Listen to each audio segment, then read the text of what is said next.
now it really just falls to Stephen Green, whom we heard this morning, the Minister for State for Trade and Investment, to make the closing remarks and just to try to, in some way, sum up in a few minutes the whole day's proceedings. Thank you.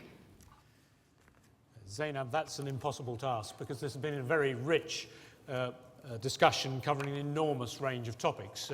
You've just heard a real tour d'horizon of financial and economic issues.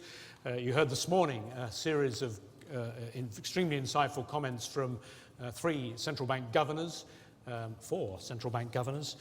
We've covered life sciences, we've covered the world of digital telecommunications, and you've had unashamed sales pitches from the Prime Minister, from the Chancellor of the Exchequer, from the Secretary of State for Business, from myself and from James Sassoon.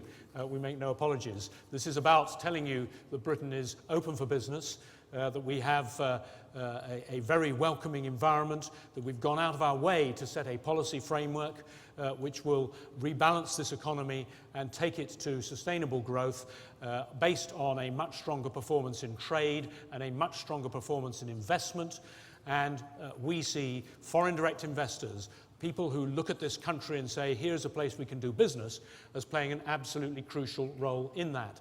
That's why you're here, so forgive us for the sales pitch, but we will be on your case in the weeks and months ahead.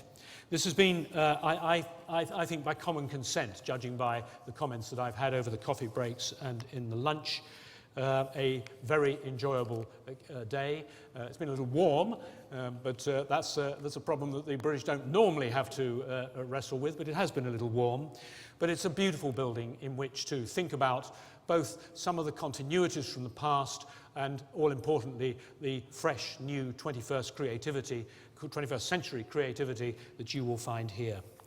I'm not going to go into more detail by way of summary, only to say that UK Trade and Investment, my colleagues, are here to help if you're thinking about anything specific in terms of doing business in this country. You have, I'm going to make sure you've got my telephone number, my business card, so that you know how to get hold of me. And as I say, my colleagues who are dotted around the room, and I hope that you will have met during the course of the day, are absolutely ready and eager to help as you think about investment opportunities in this country. That is the final sales pitch for the day. We're about to move on from a house to another house, which is in fact a palace. Clarence House was the residence of the mother of the present Queen, and she would receive foreign heads of state there for tea on the first afternoon of every state visit. It is now the home of His Royal Highness the Prince of Wales, who is our host for our reception this evening, and I'm going to hand back to Zainab to tell us a little bit about how to get there. Thank you very much indeed, Lord Green.